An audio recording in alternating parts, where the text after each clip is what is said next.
రాత్రి 7:30 మీ ఈటీవీలో.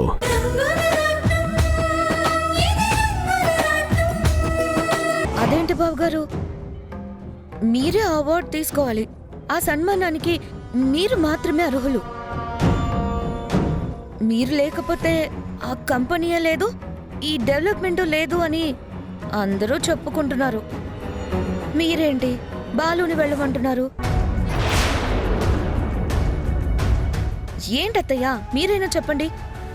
ఆ సన్మానం చేయించుకునే అర్హత బావగారికి మాత్రమే ఉంది కదా? అవును, నా పెద్ద కొడుకు రాముకి మాత్రమే ఆ అర్హత ఉంది. అమ్మా, నువ్వేం మాట్లాడుకు రాము. ఒక చిన్న వ్యాపారాన్ని ఒక పెద్ద వ్యవస్థగా మార్చిన ఘనత నీది.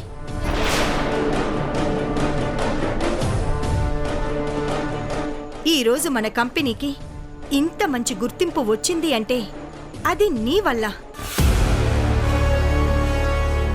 ఆ ప్రెస్టీజియస్ అవార్డ్ అందుకునే అర్హత ఈ కుటుంబం మొత్తంలో నీకు మాత్రమే ఉంది.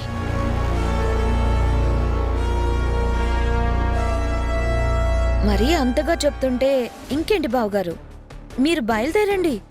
స్టేజ్ మీద మీరు అవార్డు తీసుకుంటూ ఉంటే మేమందరూ కింద నిలబడి చప్పట్లు కొట్టి ఆనందిస్తాం. అసలు మేము వస్తుందే చప్పట్లు కొట్టడానికి బావగారు. నేను వద్దని చెప్తున్నాను కదా. బాలు, నువ్వు వెళ్ళి అవార్డు తీసుకో. ఇంతమంది నీకు సపోర్ట్ చేస్తుంటే నువ్వు మాత్రం నన్నే ఎందుకు వెళ్ళమంటున్నావు అన్నయ్య? దానికి కారణం ఏంటి? కారణం అంటే నువ్వు కంపెనీకి ఎండీవి కదా, అందుకే. అబ్బబ్బబ్బబ్బబ్బా, నిజంగా ఇది ఎంత గొప్ప మనసు బావగారు. మీలాంటి వ్యక్తి ఈ కుటుంబంలో పెద్ద కొడుకుగా ఉండడం మా అందరి అదృష్టం. రాముడి పేరు పెట్టుకున్నందుకు ఆయనలాగే మీరు మీ తమ్ముడికి పట్టాభిషేకం చేస్తున్నారు.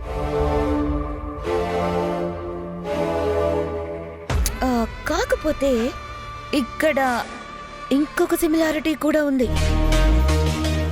ఆ శ్రీరామచంద్రుడు, భరతుడు ఒక్క తల్లి బిడ్డలు కాదు. మరి మీరు కూడా అంతేనా?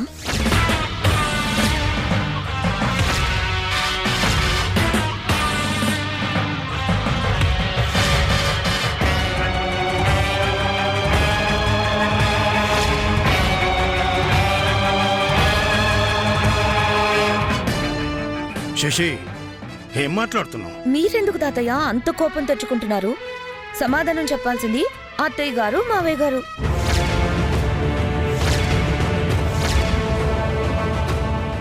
అత్తయ్య గారు చెప్పండి, బావగారు నిజంగా మీకన్న బిడ్డేనా?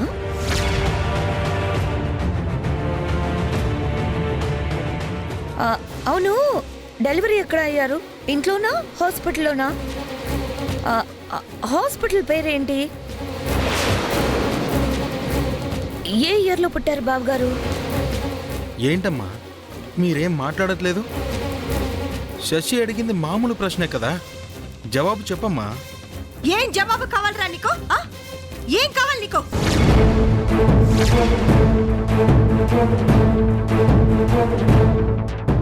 వీడు నా కన్న కొడుకు కాదా అనేగా మీకు కావాల్సింది?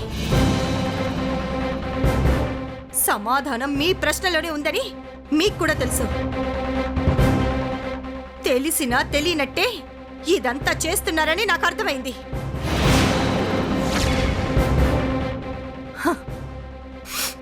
అవునరా, ఇప్పుడు చెప్తున్నాను, రాము నా కన్న బిడ్డ కాదు.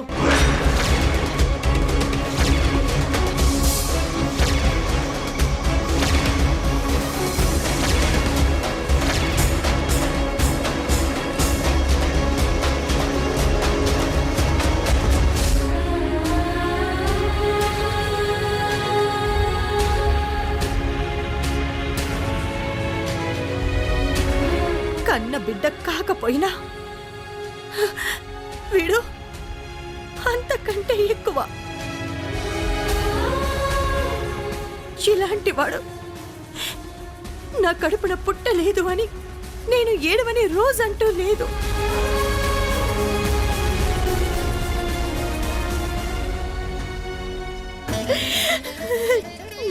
నా ప్రేమని పంచి పెద్ద చేశానే కానీ నా రక్తాన్ని పంచి వీడికి జన్మని ఇవ్వలేనందుకు నేను ఎంత బాధపడ్డానో మీకు తెలీదు.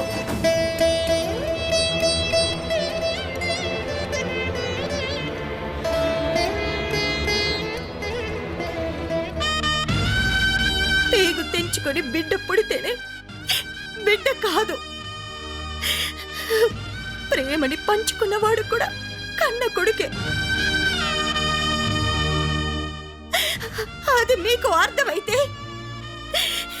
ఇలాంటి సమయంలో మీరు ఇలా మాట్లాడకూడదు. శశి, ఇప్పుడేంటమ్మా నీ ప్రాబ్లం? రామ్ ఎవరైతే ఏంటి, తనంతట తానే ఆ అవార్డు అందుకోనని చెప్తున్నాడు కదా, ఇంకా ప్రాబ్లం ఏముంది? ఎందుకు లేదు మావయ్య? తల్లిదండ్రులు ఎవరో తెలియని ఒక అనాథని తెచ్చి శశి!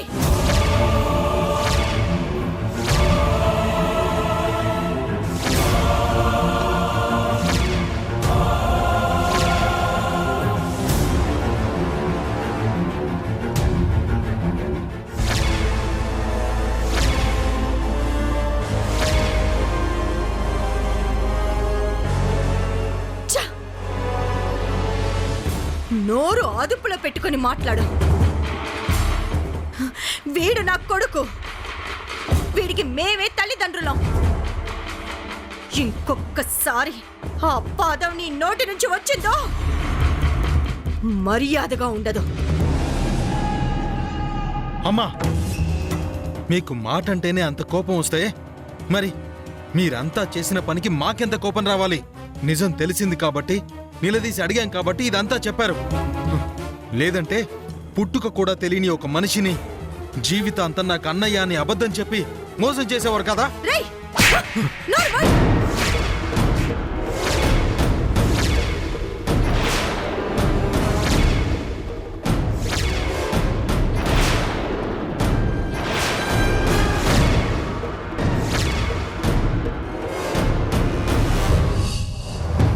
రాము నా పెద్ద కొడుకు.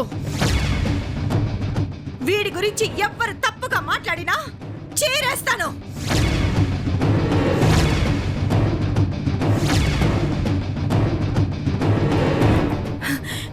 వీణ్ణి నువ్వు అన్నయ్య అని పిలవటం ఇష్టం లేకపోతే మాని, అది నీ ఇష్టం. కానీ రాము నా కొడుకు కాదు అంటే ఎవరిని క్షమించను. అలా అయితే ఆయన్నే వెళ్ళి అవార్డు తీసుకోమను, సన్మానాలు చేయించుకోమను. మధ్యలో మేమెందుకు? బాలు,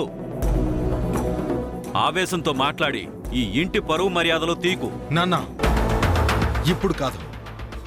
ఎప్పుడైతే ఏ సంబంధం లేని మనిషిని ఇంటికి తీసుకొచ్చి ఈ ఇంట్లో పెట్టారో అప్పుడే ఇంటి పరువు నాశనం చేశారు.